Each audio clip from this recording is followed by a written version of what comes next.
Untuk bikin konten digital, of course kita harus paham teknologi kan, paham alat, paham software segala macam. Tapi hal ini masih mengintimidasi kebanyakan perempuan, termasuk gua kan. Sementara kalau gue perhatiin dalam let's say diskusi-diskusi podcast atau workshop podcast, itu yang ditanyakan oleh podcaster, khususnya podcaster laki-laki adalah, bang, alatnya apa bang? Apa mic yang paling bagus bang? Gitu kan. Perempuan enggak. Kenapa perempuan terintimidasi dengan teknologi? Karena secara budayanya perempuan kan nggak didorong untuk masuk STEM. Matematiknya bagus apa di sekolah, tapi pas kuliah nggak usah lah masuk teknik gitu ya. Nanti kamu susah dong nikah kalau misalnya harus offshore. Jadi montir gitu. Jadi montir cantik. Gue nyebutnya masih kerja offshore lagi.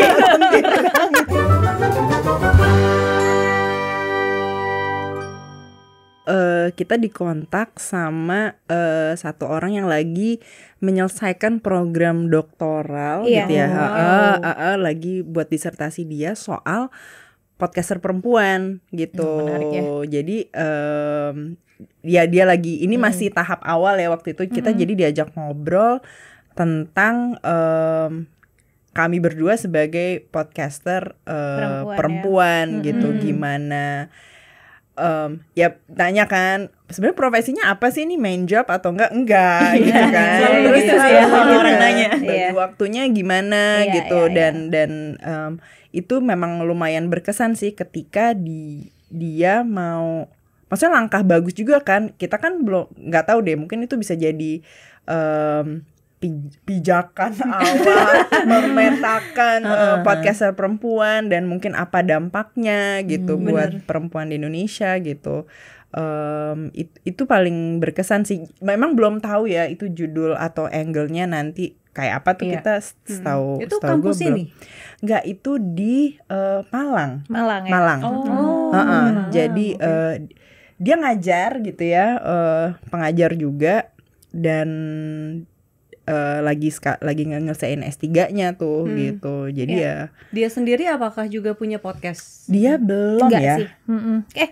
Setahu gue enggak ya. Setahu gue enggak. Tapi terus ya senangnya lagi kan karena mungkin dia meneliti juga gitu. Jadi dia ngeliatin ya karena misalnya saya ngeliat nih podcast perempuan rata-rata misalnya yang merajai di Spotify memang yang lebih puisi gitu, Gen Z gitu. Nah kalau terus dia ngeliat KPP agak beda nih gitu kan formatnya gitu. Terus ya episode-episode kita juga ternyata dibagi juga sih ke mahasiswanya. Jadi senang sih.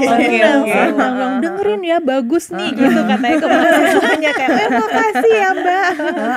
Jadi senang sih ya itu itu kan apresiasi yang yang lebih menyenangkan ya. Dan gitu. jadi spirit baru juga ya. Iya. Ya setahu kita sih dia nggak bikin podcast ya gitu. Itu enggak gitu. Mungkin nantinya. Semoga ya. Siapa tahu terinspirasi ya. Semoga. Ya mengingat waktu itu sempat juga dibahas di Magdalene ya soal podcast ini kayaknya boys club banget gitu kan. Iya. Soal teknologi, ingat juga ya pertanyaan bahwa karena boys club itu kan karena ngelihat teknis, penuh dengan teknis segala macam. Jadi Bener ada yang sih? terintimidasi. Jadi Terintimidasi nggak sih perempuan gitu? sebenarnya apakah podcast adalah boys club gitu ya? Pada sebenarnya again ini perspektif gue sebagai seorang perempuan di Jakarta, perempuan urban, cukup privilege ya. Kalau gue Madara merasa pribadi tidak ada halangan untuk kami untuk menyuarakan suara, bikin podcast, bikin konten gitu ya. apapun. Tapi ini kan kita ya, nggak tahu kalau di tempat lain atau di situasi lain gitu. Kalau pada kenyataannya gue rasa ada sih hal-hal tipis-tipis yang membuat podcast itu masih boys club. Tadi Dara mention salah satunya misalnya teknologi. Untuk bikin konten digital, of course kita harus paham teknologi kan, paham alat, paham software segala macam.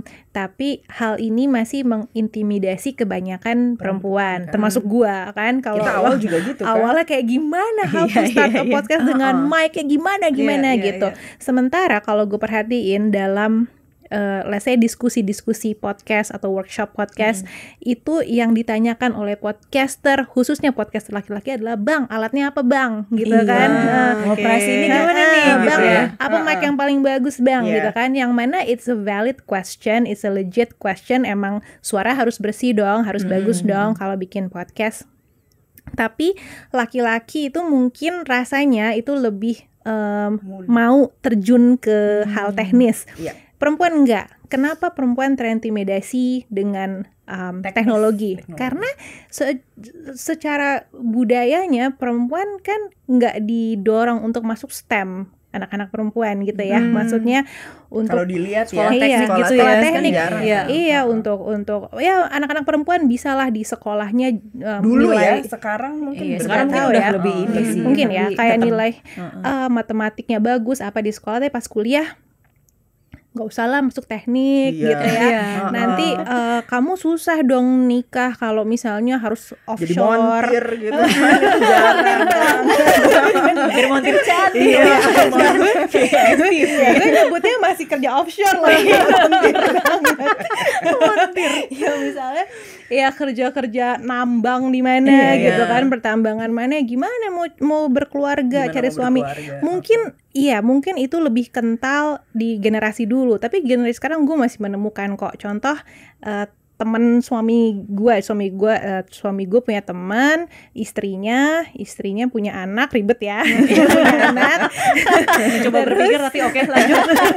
Anaknya temennya suami gue lah ibaratnya ya, perempuan, udah kelas 3 SMA apa 2 SMA, pinter dan sangat unggul di bidang IPA. Mau masuk apa kuliahnya, dia bilang mau masuk teknik, dilarang sama ibunya. Kalau misalnya jangan teknik, lagi-lagi soal ntar kamu kerjanya gimana, berkeluarga gimana. Terus dia bilang ke aku, iya kan mbak, kalau perempuan itu masuk IPA paling apa sih yang aman, kedokteran aja kan mbak, gitu. Jadi perempuan itu yang masuk IPA didorong jadi dokter aja, karena praktek bisa fleksibel, bisa buka praktek di rumah, jadi nggak ninggalin anak, nggak ninggalin suami. Again, nggak apa-apa berpikiran seperti itu, legit if you want to think like that. Tapi kan jadi ada batasan. Jadi baik lagi, tidak terlalu didukung masuk STEM atau tidak terlalu didorong, diapresiasi untuk menguasai hal-hal teknis lah, matematika, IPA. Ya gedenya ngelihat alat terintimidasi dong gitu kan, kayak aduh gitu. Termasuk saat memproduksi konten digital ya, untuk seperti podcasting. Itu satu. Yang kedua lagi, gue pernah baca riset, katanya orang itu pada umumnya lebih nge-trust, lebih punya kepercayaan terhadap orang yang bersuara berat. Jadi kalau kita kan ya bawaan lahir dong, lebih tinggi suaranya kan, lebih compreng gitu kan. Tapi kalau misalnya, jadi ada risetnya, ada jurnalnya juga kok di internet. Kalau misalnya orang dengar berita, misalnya berita breaking news atau berita politik, akan lebih percaya kalau dibawakan pembawa acara laki-laki, dengar suara laki-laki, suara berat sebenarnya, suara berat. Kalau suara yang tinggi itu lebih kurang trust gitu. Itu barrier kedua. Jadi itu again barrier yang tipis-tipis dan mungkin nggak kita sadari, membatasi industri podcast perempuan gitu. Jadi ketika mau mulai, udah kayak harus perlu alat apa, terus nanti ngedit siapa gitu-gitu. Karena maksudnya itu pengalaman kita juga gitu kan. Yakin lah mau kita mau bikin nih gitu, nanti pakai apa nggak ngerti gitu kan. Itu sih, jadi kayaknya ini cuma contoh sedikit. Kalau riset yang Laila baca, gue sempet denger juga di This American Life, host atau produser itu pernah ada surat-surat yang ngirim gitu pendengarnya, kayaknya dari pendengar laki-laki gitu, yang mengkritik gitu suara kayak Kim Kardashian gitu loh, kalau ngomong ada Valley Girl-nya gitu, logat. Jadi terus itu episode dialog sama si produser ini, masa sih gitu kan, dia mendengarkan. Jadi baru jadi stigmanya adalah ketika perempuan bersuara seperti itu langsung kurang dipercaya gitu. Apa yang dia sampaikan kayak nggak dianggap serius. Itu gitu. kan bias yang udah tertanam banget ya di kepala, internalize banget, dan kita nggak bisa nyalahin orang-orang. Lu kenapa sih lo bias gitu? Kita nggak bisa nyalahin orang udah bawaan lahir banget gitu kan. Maksudnya udah sangat terinternalize.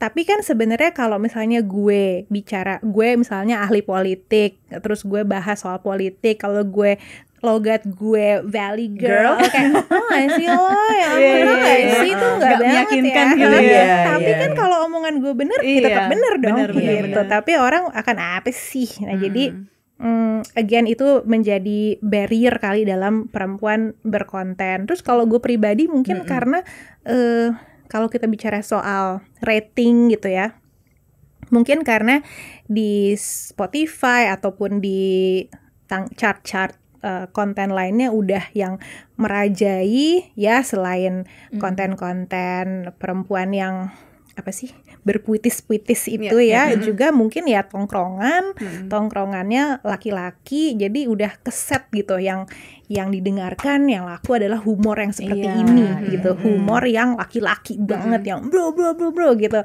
Akhirnya perempuan pun patokannya jadinya itu gitu.